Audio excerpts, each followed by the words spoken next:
me gusta esta chava y me gusta esto. ¿Y ahora qué? ¿Hacia dónde dirijo esta vida mía? Y yo me hice esta reflexión. ¿Qué cosa en este mundo es lo más importante? Para mí, joven de 18 años, lo más importante era...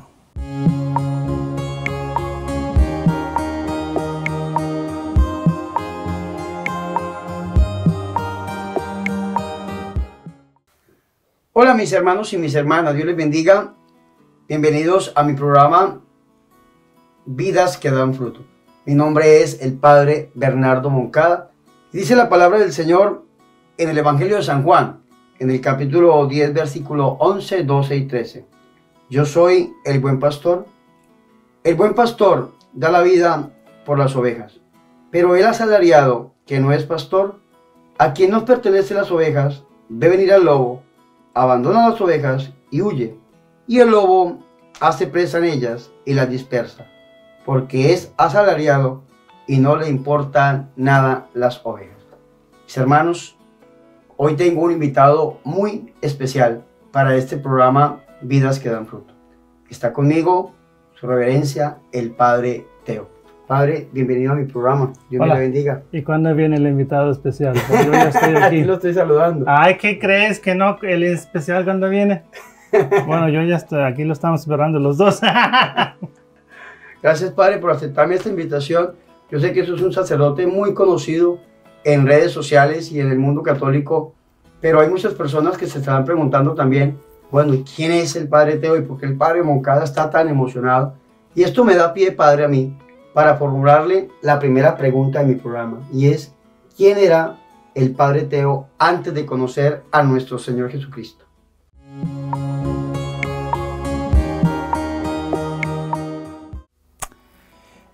¿Quién era? Bueno, pues yo era y soy hijo de mi papá y de mi mamá. Nací el 3 de noviembre del 69, así que estamos por cumplir 50. No sé cuándo se publica el programa, pero tendré ya 50 añitos, medio siglo.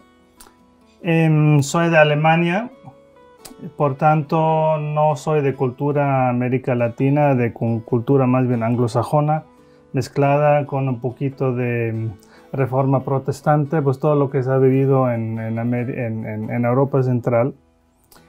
Y crezco en una familia que tiene orígenes húngaros, porque mis abuelos vivían en Hungría hasta la Segunda Guerra Mundial. Cuando Alemania pierde la Segunda Guerra Mundial, Rusia echa a todos los alemanes, los regresa a Alemania y pierden su finca, tenían una finca, y regresan básicamente con 2 maletas a Alemania. Y el gobierno alemán los manda, debe acoger obviamente a todos los refugiados y los manda a un pequeño pueblo de 1000 habitantes donde solo había una iglesia evangélica.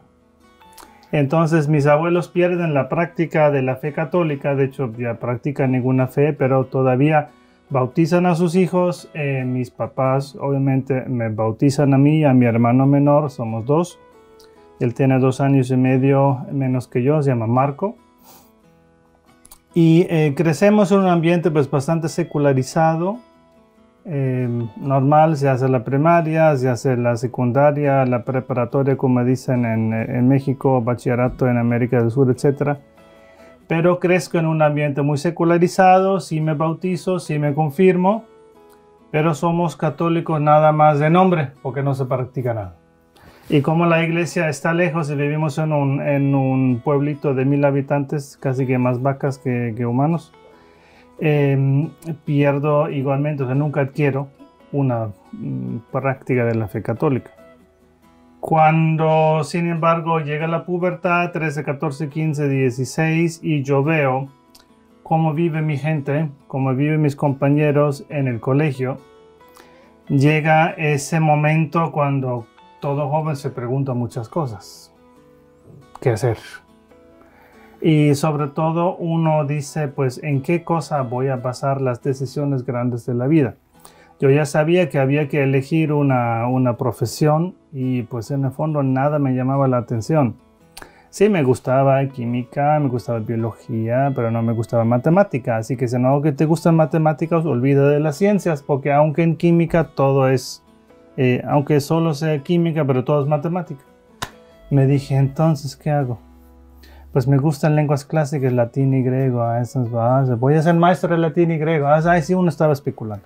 Pero nada de esto realmente llenaba la inquietud que uno traía. Y entonces comencé yo a sufrir una especie de insomnio. Me quedaba hasta la 1 de la mañana sin dormir.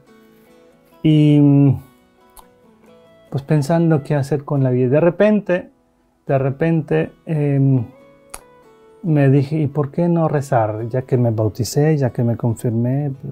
Y comencé a rezar un Padre Nuestro. Y yo creo que con eso se comenzó a llenar un poquito este vacío y me comencé a acercar un poquito a la iglesia.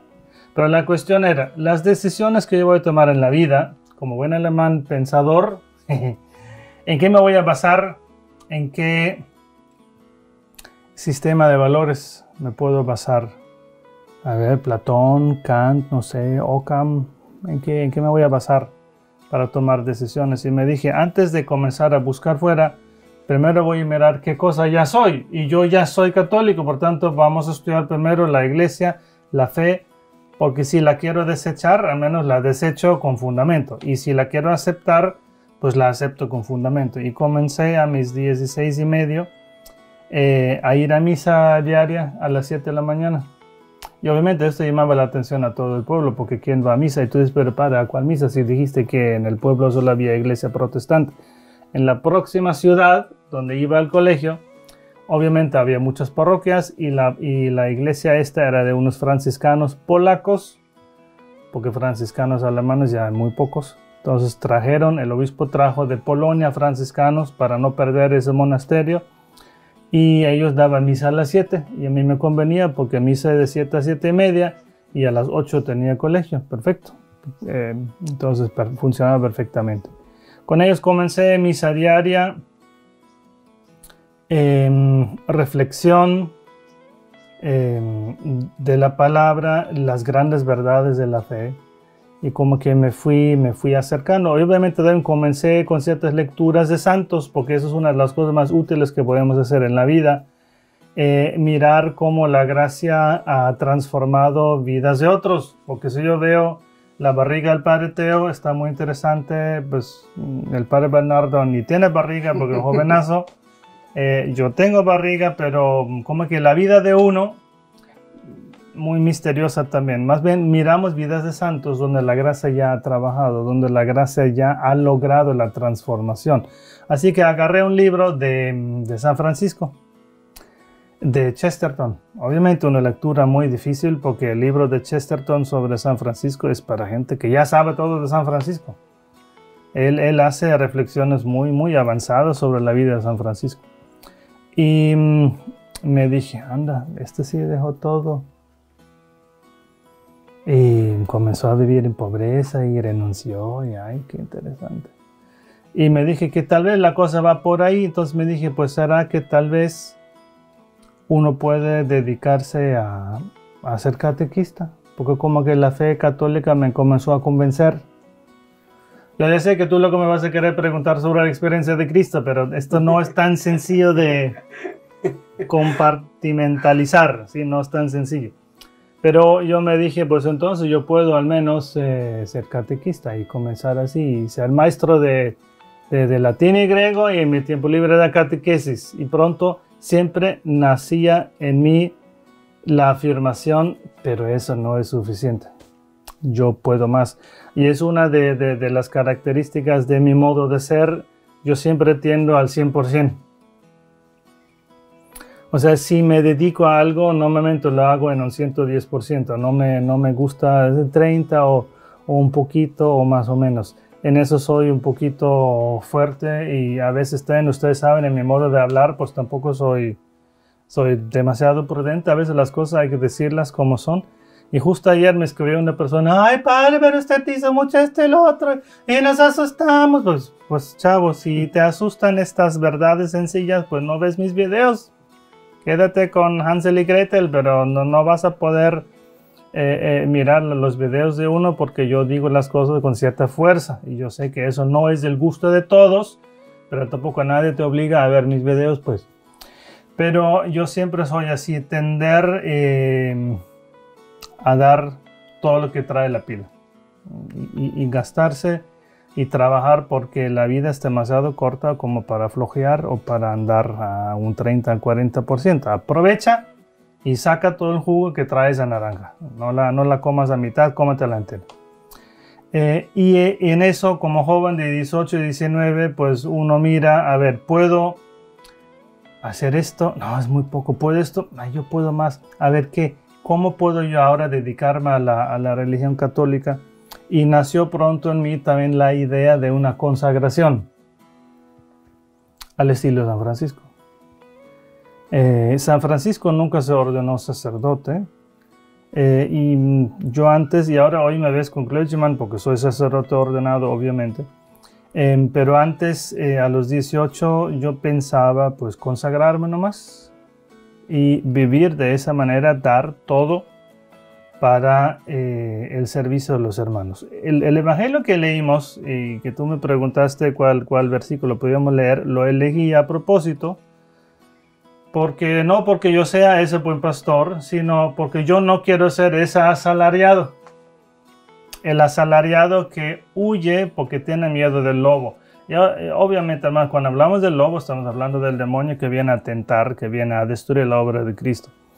Y más concreto, en mis primeros años en Colombia, y, bueno, estoy saltando de aquí para allá, pero cuando se presentaba ese demonio, uno puede huir y decir, esa parte no me gusta, eso es complicado, me ensucio las manos, mejor, como dicen muchos curas, no, yo ahí no me meto, yo quiero ser maestro, yo quiero ser el que predica, pero no, yo no hago eso. Como me dijo una vez un cura, no me gustan esas cosas. Esas cosas que ejercer el pastoreo de almas, defender las ovejas del lobo que viene a destruir. Cuando la gente se mete en brujerías, en satanismo, en ouija, en espiritismo, en nueva era y todas estas cosas que son tan desagradables cuando uno quiere deshacerse de ellas. Y es muy sencillo sentarse en una cátedra para enseñar con guante blanco que filosofía platónica, etc. Pero cuando se trata de aplicar los principios del pastoreo de almas y de ejercer la autoridad sacerdotal y meterse de lleno hasta el codo en la batalla espiritual, eso implica sudor. Y luego cuando andas con guantes blancos, pues el sudor no te va a gustar porque te vas a ensuciar esos guantes blancos.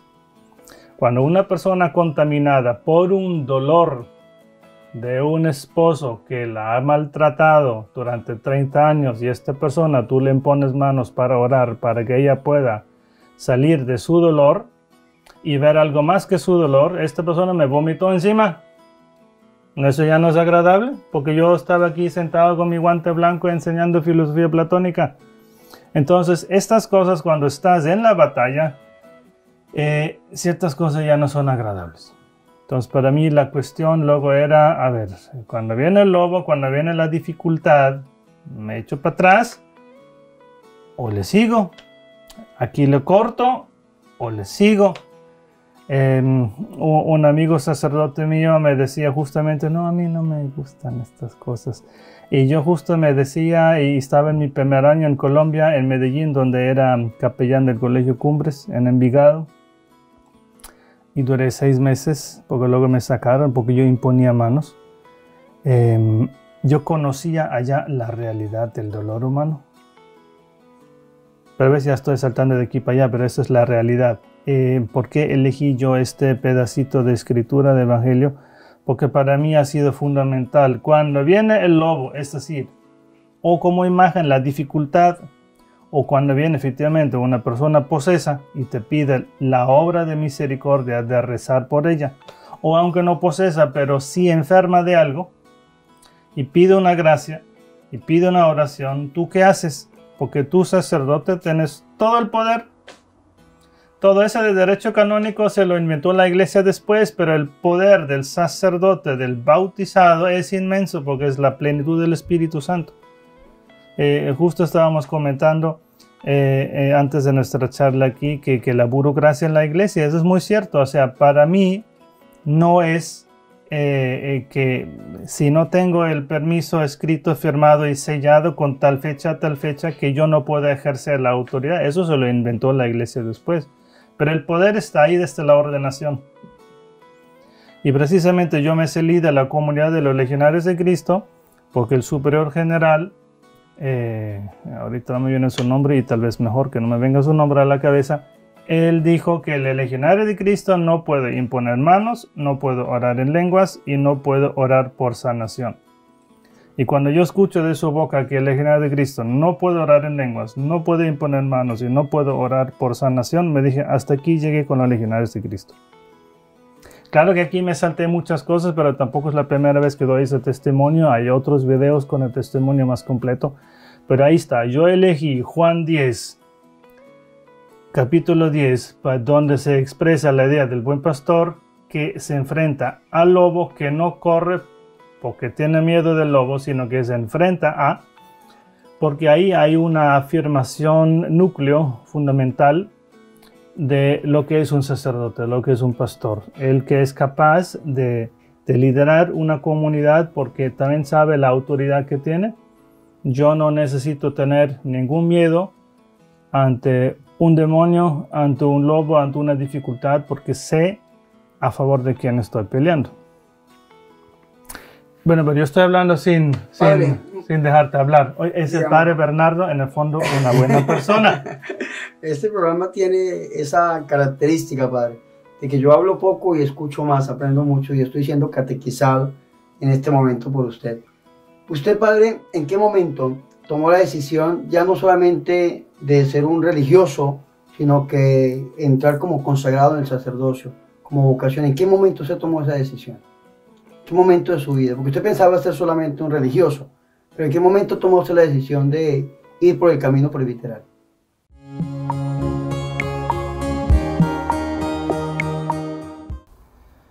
Bueno, con ese ímpetu de joven de 18 años que dice, ¿y dónde está el límite en la entrega de uno?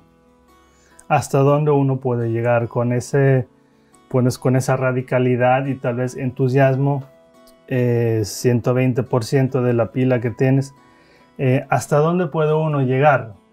Y pronto fue claro para mí que no había más donación posible que la vida de uno, no solo en la renuncia a una familia, en la renuncia a los bienes terrenales, pobreza, castidad, obediencia, sino también en la plenitud del ejercicio de un mandato. Id y predicad, etcétera, expulsar demonios, predicad, pero en ese momento no había claro nada de expulsar, solo la plenitud también del ejercicio de ser otro Cristo aquí en la tierra. Entonces yo me dije, es que no se puede dar más que la consagración sacerdotal. Si hubiera habido algo más, digo, pues también voy a hacer esto, pero es que no he visto y no veo algo más que uno pueda hacer por Dios. O sea, consagrarse, no solo para retirarse a un claustro, sino ahora también salir a trabajar, predicar y a mí me importaban mucho los sacramentos, sobre todo el perdón de los pecados. Y ahí viene esta anécdota. Como todo joven, pues yo estaba charlando con una chava, se llamaba Susana, y nos gustábamos y charlábamos. Y yo me dije, pues a ver, me gusta esta chava y me gusta esto. ¿Y ahora qué? ¿Hacia dónde dirijo esta vida mía? Y yo me hice esta reflexión. ¿Qué cosa en este mundo es lo más importante? Y es una de las preguntas que los invito a ustedes a reflexionar, porque eso probablemente varía de persona a persona, de circunstancia a circunstancia. Tú vas a decir tal vez, pues para mí lo más importante ahorita es mi hijo, o la salud de mi mamá, o cada uno dará una respuesta a esta pregunta, pero es fundamental esta pregunta. ¿Qué cosa es lo más importante para mí en este momento? Para mí, joven de 18 años, lo más importante era el momento de morir. Fíjate. Interesante. El momento de morir, porque en ese momento de morir se decide todo lo demás. Porque yo puedo haber vivido 80 años de sinvergüenza, pero si yo me convierto y muero en gracia, ¿me salvo? Entonces yo me dije, pues en realidad lo más importante en este mundo es llegar a la hora de la muerte en gracia, o sea, con el perdón de los pecados. Fue el razonamiento de un joven de 18. Por tanto, lo más eficaz que yo puedo hacer para ayudar a mis semejantes es ayudarles a que lleguen en gracia a ese momento, o sea, ejerciendo yo el perdón de los pecados. Ese fue el razonamiento de un chavo de 18. Y por eso le dije un día, entonces me senté con Susana y le dije, ¿sabes qué? Pues aunque nos gustemos, y etcétera, etcétera, pero yo voy al seminario. Y decidí entonces renunciar a esto y me metí al seminario. Y comencé con los Legionarios de Cristo. Ese fue como, entonces, usted ve, padre, que no hay una experiencia mística. ¡Aleluya! Pues no hay nada de un rapto de estos. Hay un camino de reflexión humana, sí, claro, profunda, con motivaciones, con constataciones, a lo largo de un proceso de 3 años, como de 16 y algo hasta los 19. Yo ingresé al seminario 3 meses antes de cumplir 20 en Estados Unidos, un camino de 3 años, no sencillo, porque con mucho obstáculo, como básicamente toda mi vida sacerdotal ha sido un caminar con mucho obstáculo, eso es innegable, pero un camino de reflexión, de razonamiento, de esfuerzo mental, qué cosa quiero, dónde me ayuda Dios, y pues la generosidad de un joven que se lanza con una pila que parece no acabar. Yo recuerdo que los viernes yo hacía ayuno. Yo me digo, oye, pero ¿cómo es que me podía maltratar de así? No bebía nada, ni comía nada. Y tenía 8 clases en el colegio, y luego de 4 a 6 yo daba 2 clases de latín a unos chavos que tenían dificultad. O sea, de 8 hasta las 6 en el colegio sin probar bocado, sin tomar un trago de agua, porque los viernes yo quería ayunar. Y me digo, ay Dios mío, pero ¿cómo puede uno ser tan imprudente y tanto trabajo y no tienes nada de azúcar? Porque a las 10 ya se te acabó el desayuno, pero yo ni desayuné. Ni desayunaba los viernes. Y obviamente todos los viernes tenía migraña, porque uno no puede maltratar su cuerpo de esa forma. Pero bueno, tenía ese entusiasmo, pues. Todo joven es invencible, dicen por ahí. Ahí ven a un invencible, véanlo. Bueno, padre, entonces usted entra al seminario. ¿Y cuántos años dura el seminario, usted en ese proceso de formación? Yo ingresé con los Legionarios de Cristo en este momento en 89. Justo yo salgo un mes antes de la caída del muro de Berlín, y en el seminario, en el noviciado, me dicen que cayó el muro. Comienzo un camino de formación en Estados Unidos, Cheshire, Connecticut, y tú dices, pero ¿cómo llegaste de Alemania a Estados Unidos? Yo había visitado varios seminarios en Alemania, pero ninguno me gustaba. Fui con los franciscanos, casi me hago franciscano. Fui con los benedictinos, casi me hago benedictino.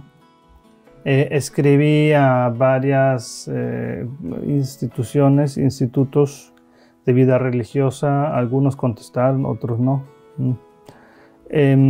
Y al final, en ninguno sentía ese clic donde dice, aquí es mi lugar. Yo experimenté algo semejante a ese clic luego cuando conozco unos Legionarios de Cristo que en este año 88-89 habían comenzado a trabajar en Alemania. Los conozco, me convencieron por su sinceridad a la hora de vivir su sacerdocio. Como yo te decía, yo tendía a todo 120 y ellos vivían pues al 100 por 1 esta realidad. Vestían como sacerdotes, hablaban bien, se veía que la cosa andaba bien y eso me atrajo. Entonces yo quise intentar. Y mi mamá me preguntó, ¿pero por qué tienes que ir a Estados Unidos? ¿Que no hay seminarios aquí? Y dije, pues sí, mamá, pero es que mira, es que no entiendes por qué es complicado, porque no es lo mismo. Es que toca ir a Estados Unidos. Entonces fui a Estados Unidos, ahí estuve 15 meses. Luego se celebraba en este tiempo el 50 aniversario de la erección del instituto.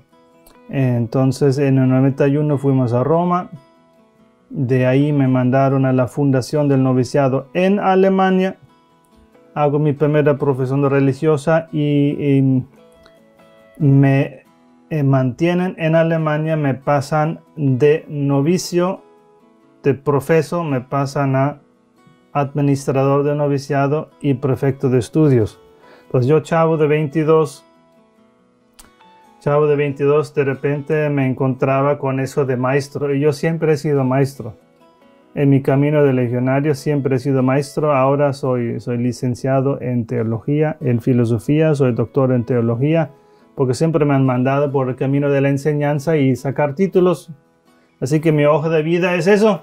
O sea, ni siquiera cabe aquí en la cámara, entra mi hoja de vida, así entra, así. No, mire, ya se salió porque mi hoja de vida no entra. Mis publicaciones científicas son 7 hojas, etc. Entonces no entra.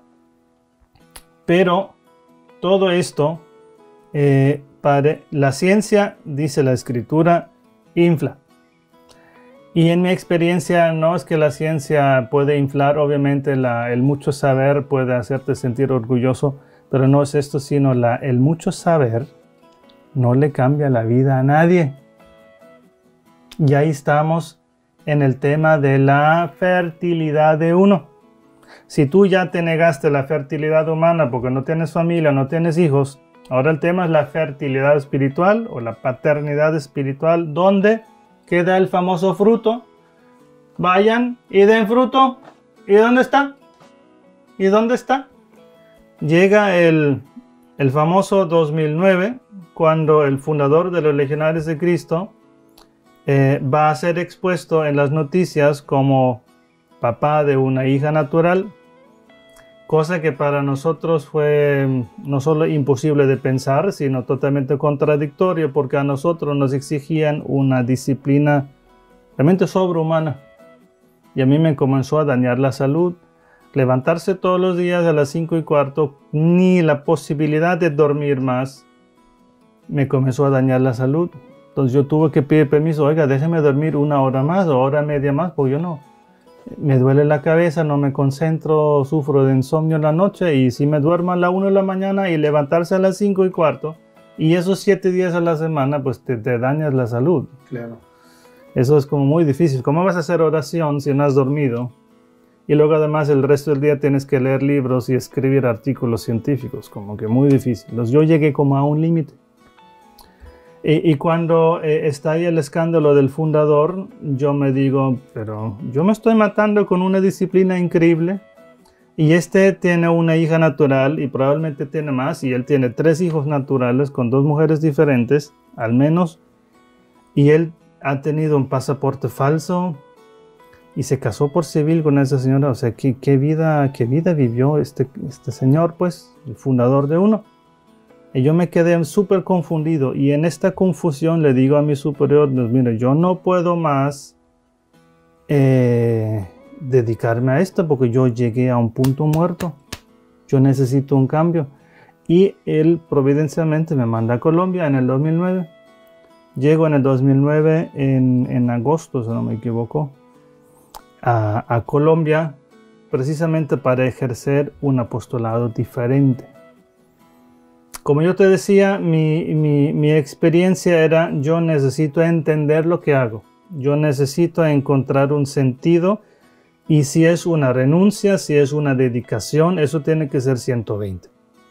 Y con esa misma dedicación comencé ahora en un ambiente de trabajo completamente diferente, porque ahora está la comunión en el recreo a niñas de primera comunión, de 8 añitos. Y luego confesar las chavas de octavo, o las chavas de 10º, o las chavas de 11. Porque estaba de capellán en la parte femenina del Colegio Cumbres. Y luego tal vez atender una madre de familia, y luego tal vez una maestra en crisis. Pero igual me comencé a dedicar 100%. Y cuando me topo con la realidad del dolor humano, yo igual me digo, ahora, ¿qué hago para aliviar ese dolor humano?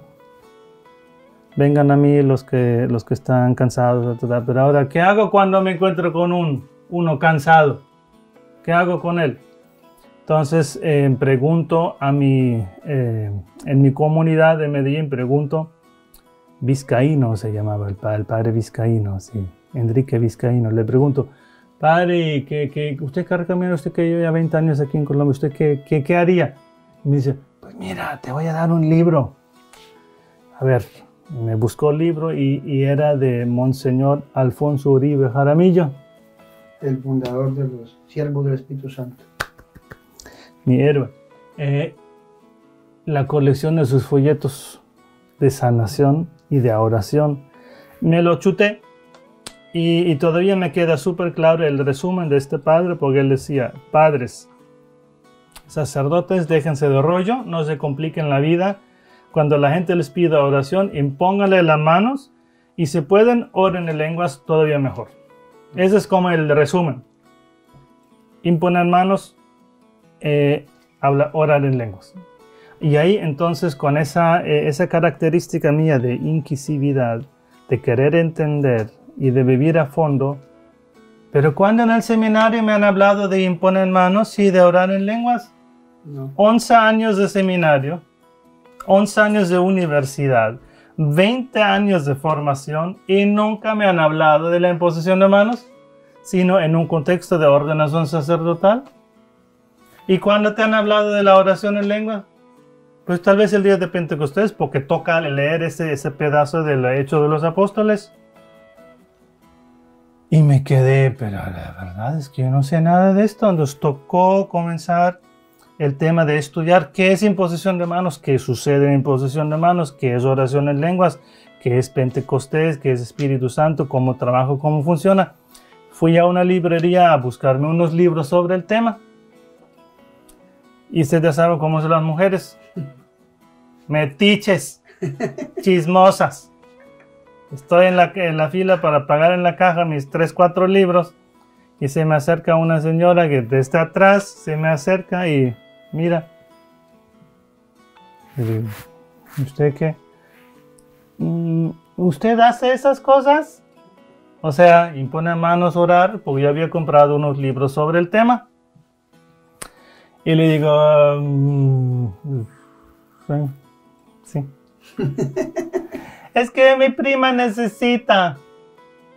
Y yo en ese tiempo, súper inocente, súper desprevenido.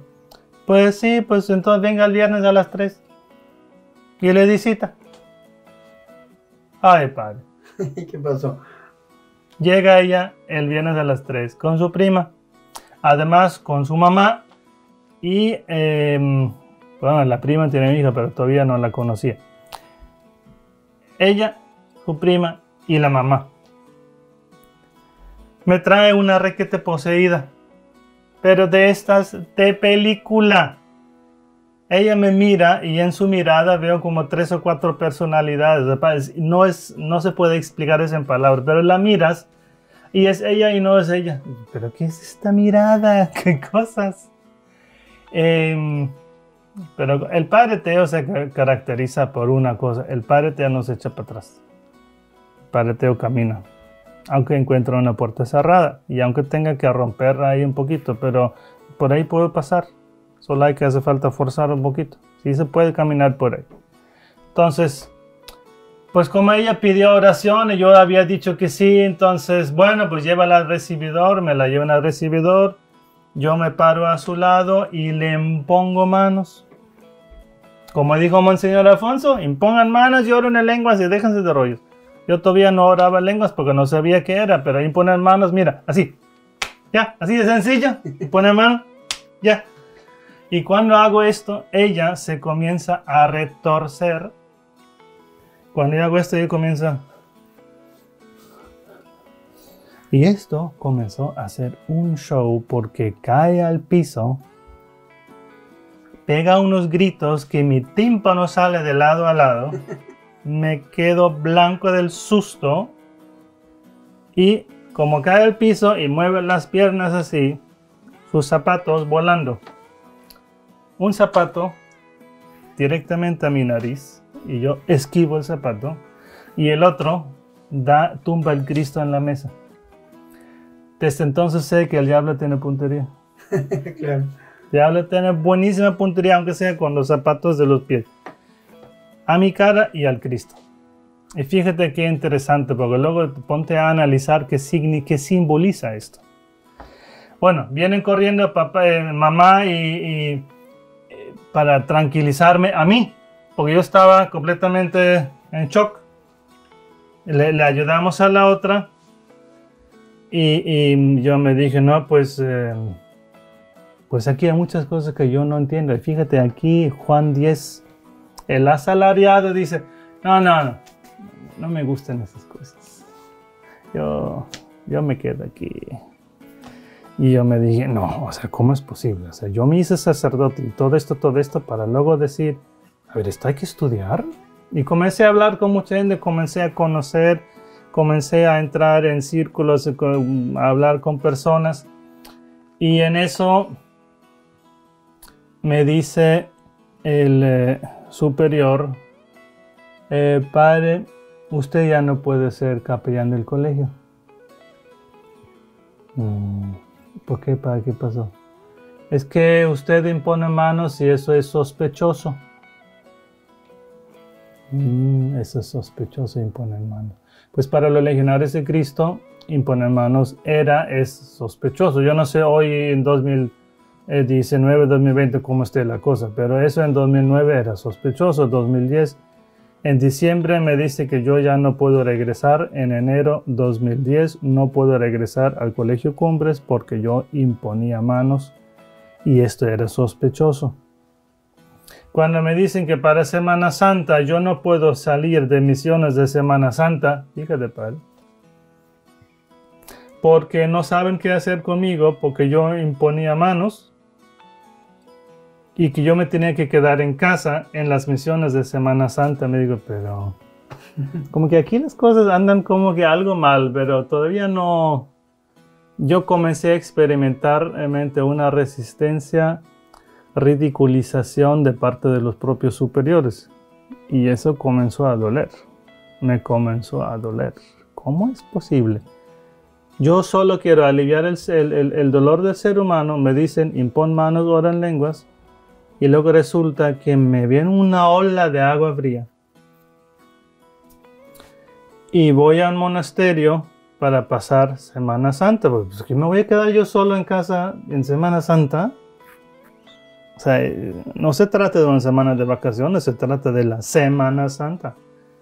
Voy al monasterio donde había conocido monjas de vida carismática. Y allá conocí una madre superiora que luego me explicó el tema de la oración en lenguas. Y a partir de esto comenzó otro giro completamente diferente que implicaba un paulatino pero seguro alejamiento de la comunidad, que luego terminó en la salida en el 2015. Primero 3 años Cancún, luego de este año y medio en Celaya, Guanajuato, México. Porque el llamado cambió. Eso sí lo veo claramente, el llamado cambió. Y si quieren, en la tercera parte hablamos del llamado nuevo. Bueno, padre Teo, y todo eso que nos está contando nos lleva a formularle la tercera y última pregunta de este programa, y es ¿cómo le sirve hoy en día el padre Teo a nuestro Señor Jesucristo?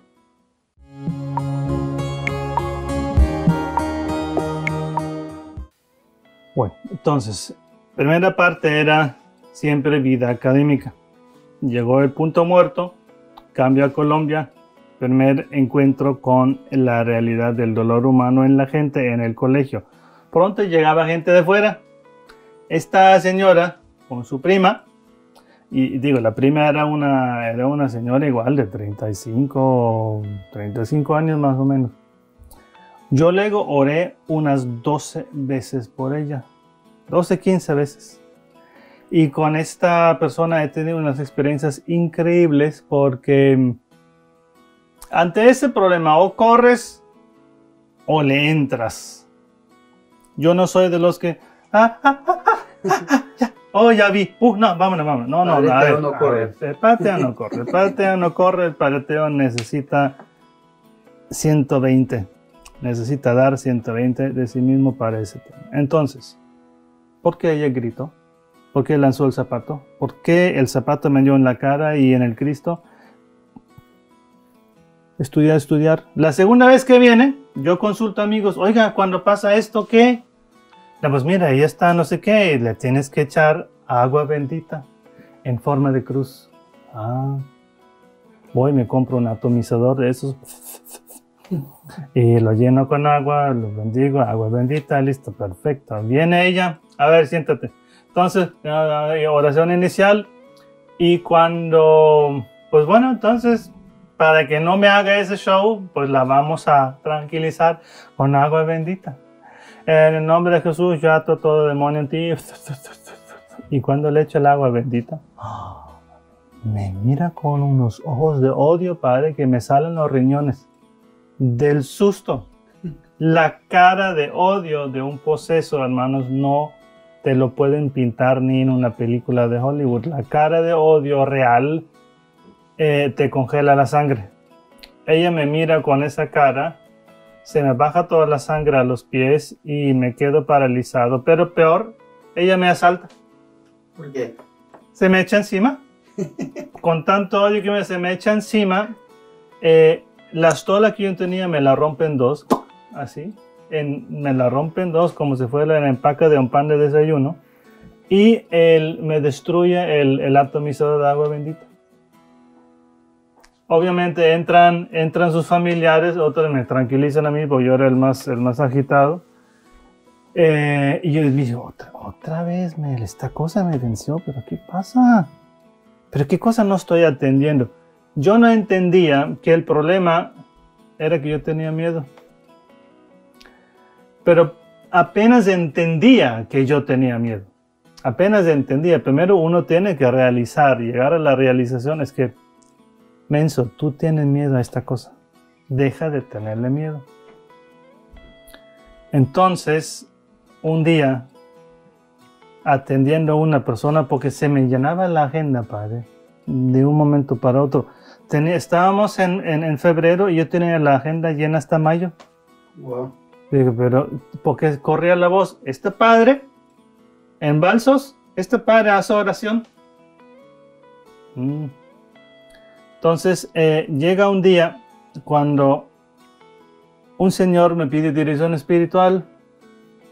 Lo siento en el sofá, me siento en el sillón y comenzamos a hablar temas de dirección espiritual cuando él me cambia de tema y me dice, Padre, a los de abajo no les gusta nada lo que usted está haciendo. Y yo tratando de aferrar lo que estaba diciendo, los de abajo, pero estamos en un primer piso, no hay abajo. ¿De qué está hablando los demonios? A los de abajo no les gusta nada lo que usted está haciendo y todo el infierno se ha conjurado para echarla a usted de Colombia. Wow. Bueno, al fin y al cabo lo lograron, sacarme de Colombia porque efectivamente estoy en México. Pero el chiste es que no le gustaba el infierno lo que yo estaba diciendo. Entonces me quedé como paralizado, porque ahora siempre la cuestión es, ¿y ahora qué sigue?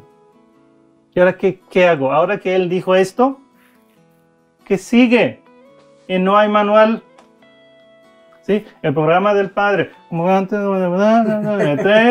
un manual. El padre ya tiene su manual para sus programas. Para este apostolado no hay manual. Tú tienes que escuchar lo que te dice el Espíritu. Pero yo no sabía eso, porque ese fue un camino de crecimiento. Entonces, él sigue y me dice, perdón, yo le digo, entonces, en el nombre de Jesús, ¿quién eres? Me armé de valor y en el nombre de Jesús, ¿cómo te llamas?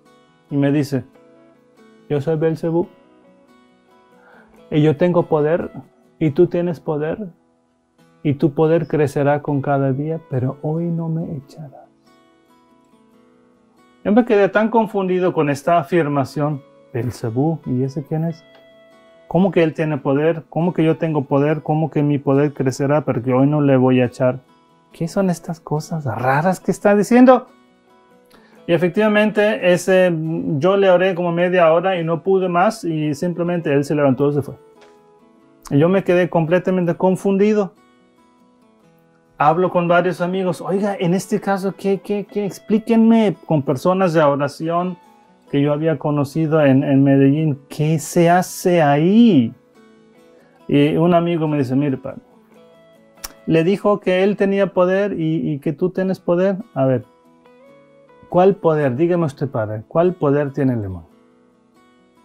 Pues, me dijo, el demonio tiene todo el poder y solo el poder que Dios le permite tener, punto. O sea, el poder del demonio tiene un límite. Una criatura, claro. Y ahora dígame usted, el demonio dice que usted tenía poder. ¿Eh? ¿Y cuál poder tiene usted? Perdón, el poder de Cristo. Padre, ¿y qué límite tiene el poder de Cristo? Pues ninguno. Entonces, y yo, pues sí. Entonces, ¿quién tenía más poder? Cuando el demonio dijo que usted hoy no lo podía echar, lo estaba manipulando, le estaba mintiendo. Y yo me dejé manipular porque no lo pude, porque todo en cuestión de oración, Padre, es autoridad. Amén. La autoridad no se improvisa, la autoridad tú no puedes hacer un show de tener autoridad cuando sabes que no la tienes. La autoridad o se tiene o no se tiene. Y yo tuve que aprender esto, que yo actúo en persona de Cristo con todo el poder de Cristo. Y mi amigo me dice, padre, hagamos esta prueba para que usted aprenda de que usted tiene el poder de Cristo. Después de comer, usted va a ir a su capilla, se va a arrodillar frente al Santísimo y va a echar a Belcebú a distancia. Ah, no, hombre, no me venga con cuentos. ¿Cómo echar a la distancia? No lo puedo echar ahí. Así, si no lo pude echar ahí enfrente, no lo voy a echar a distancia, padre. ¿Usted no ha entendido que usted tiene el poder de Cristo y que no tiene límite? Pues sí. Y yo hice mi acto de fe. Fui después de comer ante el Santísimo, ahí 2 de la tarde, y hice esta oración: en el nombre de Jesús, ato, amarro y venzo a Belcebú en fulano de tal. Y lo he hecho atado, amarrado y vencido a los pies de la cruz de Jesús.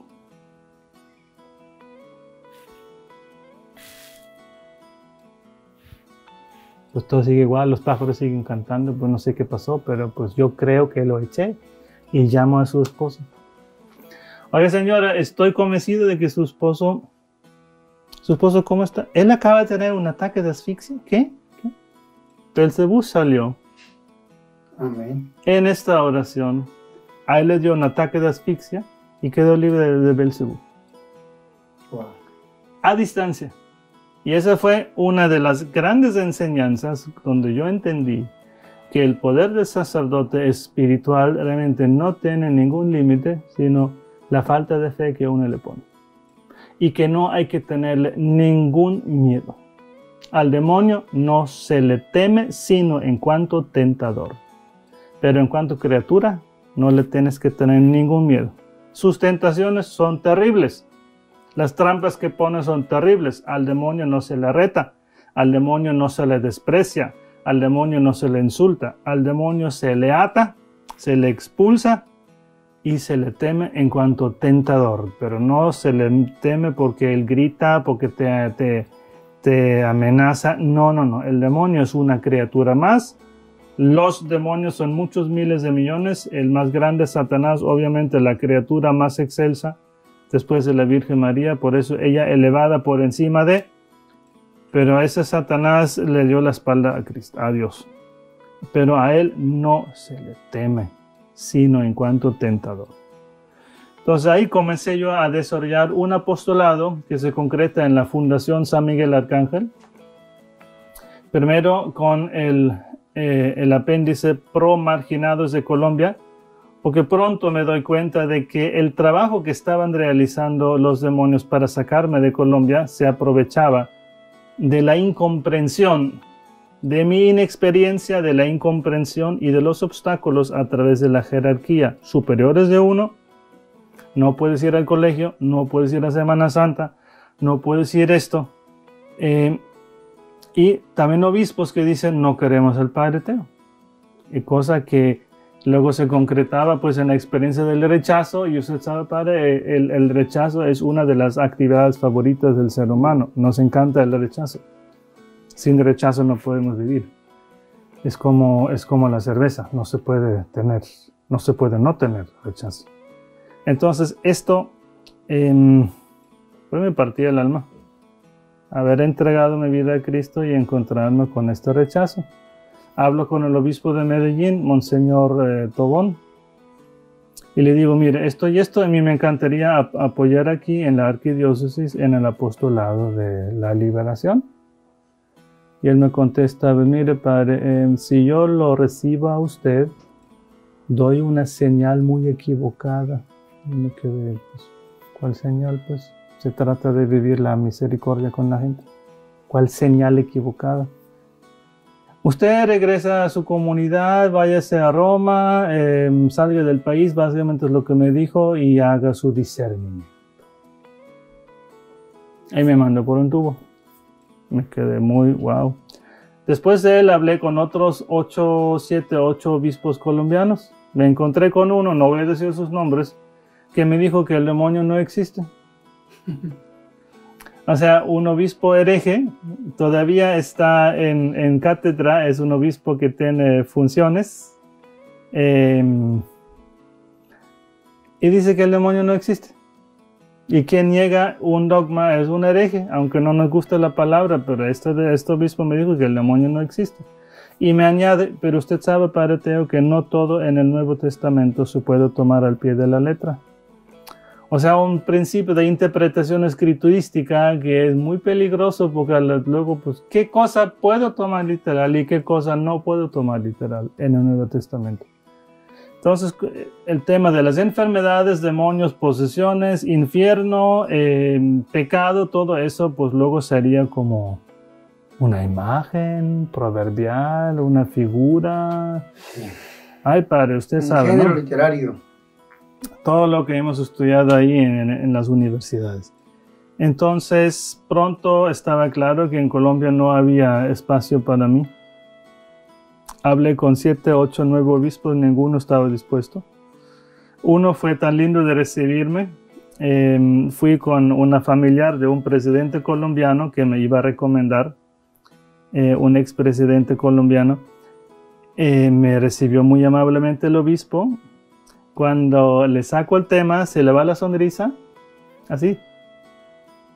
Así se le apagó la sonrisa cuando escucha el tema y me dice, bueno, padre, deme su teléfono y luego le llamo. Eso fue en 2012, 2013, hasta el día de hoy no me ha llamado. Yo creo que ya no va a llamar. Creo que ya no va a llamar. Pero así comencé también a entender cómo es el ejercicio del poder en la iglesia, y de ahí podría hablar 3 horas, pero no es el momento. Son cosas difíciles. Entonces, ¿qué pasa? El padre Teo dice, pues yo me tengo que salir de los legionarios, aquí no te dejan ni siquiera orar por sanación de la gente. Los legionarios dirigen colegios, hacen ese tipo de trabajos, pero cuando se trata de la transformación del dolor, ahí como que no llegan a su límite. Me dije, yo no quiero esto, yo quiero trabajar en esto. Y me llevo la Fundación San Miguel Arcángel a México, primero a Cancún, como dije, luego a Celaya. En Cancún yo era vicario parroquial en catedral, el obispo me colocó en catedral, un lugar muy visible. Allá podía yo hacer 15 días de trabajo pastoral en la diócesis y 15 días misionando afuera. Y así hemos llevado la Fundación San Miguel Arcángel a Estados Unidos, a México y un poquito Colombia, lo que se podía. Y me di cuenta que la gente siempre tiene las mismas preguntas. Y entonces yo comencé primero a grabar mis charlas en una grabadora de audio, una vieja grabadora Olympus Sony, y luego con una cámara, porque la gente pregunta lo mismo. Y dije, entonces, ¿qué cosa más sencilla? Pues grabarlo, y si preguntan, pare, entonces ve este video, porque ya dije todo, mucho más sencillo. Eso me permitió pues comenzar primero con publicación de CDs, de charlas, oraciones, seminarios. Luego me dijeron, pare, ¿y por qué no lo publican en YouTube? Y dije, ¿YouTube qué es? Entonces comenzamos en agosto 12 del 2012 con la publicación de un canal en YouTube que se llama Padre Teodoro, una página Facebook, Padre Teodoro, No se llama Fundación San Miguel Arcángel porque la idea de la fundación nació en finales de 2012. Para realizarlo 2013, pero ya en 2012 abrimos las páginas con el nombre Padre Teodoro, página Facebook con 500,000 seguidores, un canal YouTube con 195,000 en este momento, pronto 200,000 seguidores, más de 500 videos que hemos subido. Mis videos son normalmente conferencias, charlas, videos un poquito más largos, un poquito más pesados. El formato de los videos cortos, quiero mirar cómo también implementarlo. Publicamos conferencias, sesiones de preguntas. Ahora tenemos un formato de talk show, simplemente charlando, lo llamamos. Ya vamos por los 35 episodios también. Es nuestra manera de trabajar para alcanzar nuestro público a través de las redes. Una página internet, fundacionsma.org, se llama Fundación San Miguel Arcángel.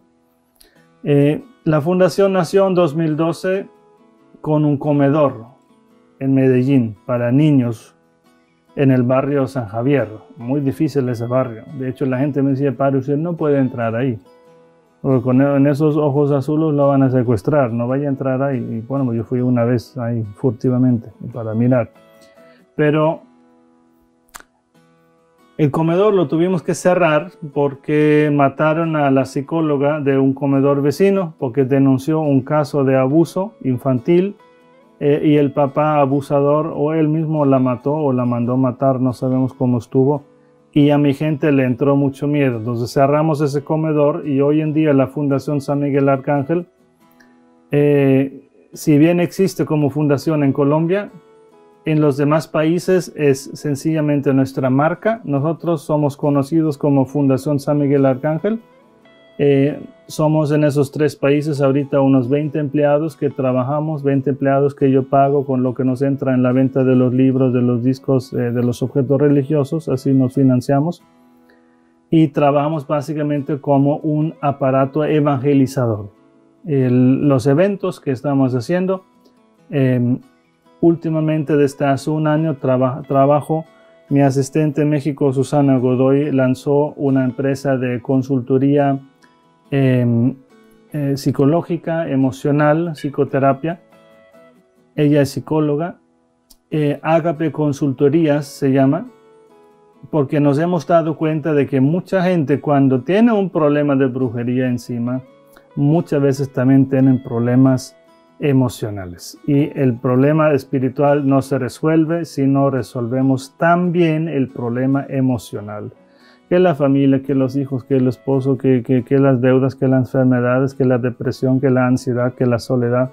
Todo esto lo tenemos que afrontar primero, pero eso te lo digo, Padre Bernardo, 10 años después de haber comenzado a echarle el agua bendita a esa pobre señora que le oré 2 veces. Para terminar, para que veas el grado de maldad a que llega, ella me dijo cuando llegó la 3ª vez, para que le orara, 3ª, 4ª, 5ª, me dice, padre, esta mañana, y perdona que sea tan concreto, esta mañana cuando fui al baño, hice deposición, y cuando quiero vaciar el baño, mi excremento tomó la forma del rostro de mi ex, que me hizo ese trabajo porque él fue brujo, en Bello, Antioquia, y me dijo, yo te voy a destruir. Desde el baño habla la voz, yo te voy a destruir a ti y a tu hijo.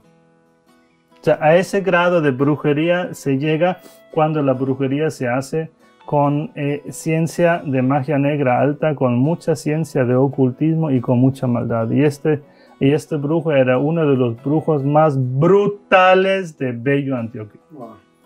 12, 13 veces le he orado a esta señora y ella obviamente tenía la baja autoestima, tenía un autodesprecio, tenía un sentido de culpa. Todo esto lo veo hoy, 10 años después, con ojos diferentes. Yo antes pensaba que todo se podía arreglar orando por la persona. Hoy entiendo que la persona tiene que trabajar también en sí mismo para perdonar, para crecer, para sacar de sí la mejor versión, y por eso trabajamos hoy en día también con consultoría psicológica para trabajar en el ambiente emocional de las personas con Ágape Consultorías realizando talleres de 1, de 2, de 3 días. Wow, padre. Y si alguna persona quiere comunicarse con ustedes, ¿lo hacen a través de las páginas o cómo lo hacen? Claro, lo más sencillo es a través de los canales oficiales. Precisamente ahí tenemos la gente que atienda a estos correos. El correo primero inicial para entrar en contacto puede ser simplemente info@fundacionsma.org. Se puede escribir un mensaje por inbox a la página Facebook Padre Teodoro. También Ágape Consultoría tiene una página Facebook que se llama Ágape Consultorías, y también hay una página agapeconsultoría.com.mx, si no me equivoco, pero luego en la descripción del video le pasamos al padre todos esos datos. Hagan clic en mostrar más debajo del video para que se abra este recuadro donde van a estar todos los correos de contacto para las misas, los eventos, las invitaciones, lo que quieran saber. Ahí les vamos a poner el listado de los correos donde pueden escribir. Bueno, padre, y para terminar, un consejo suyo como buen pastor para todas estas almas, estas ovejas que lo están escuchando. Amigos, la vida trae mucho problema y hay mucho lobo que viene para destruir y para matar. Recuerda que hay un buen pastor. Recuerda que tú tienes Espíritu Santo, tú puedes trabajar, tú te puedes superar, es posible, el Espíritu Santo está ahí. Muy bien, hermanos, pues escuchando al Padre Teo, pues todo lo que nos ha dicho, esta historia de vida tan especial, hemos llegado al final de este programa. Yo les recuerdo antes de irnos, por favor suscríbanse al canal del Padre Teo en YouTube, y si les alcanza la caridad, también suscríbanse al mío, Padre Bernardo Moncada. Ahora, Padre, antes de despedirnos, yo quiero, por favor, que usted como sacerdote nos regale su santa bendición. Bueno, el Señor esté con ustedes. Con tu espíritu. La bendición de Dios Todopoderoso, del Padre, del Hijo, del Espíritu Santo, descienda sobre ustedes. Amén. Padre, muchas gracias por aceptarme la invitación. Padre, encantado. Fabuloso. Hasta pronto, mis hermanos.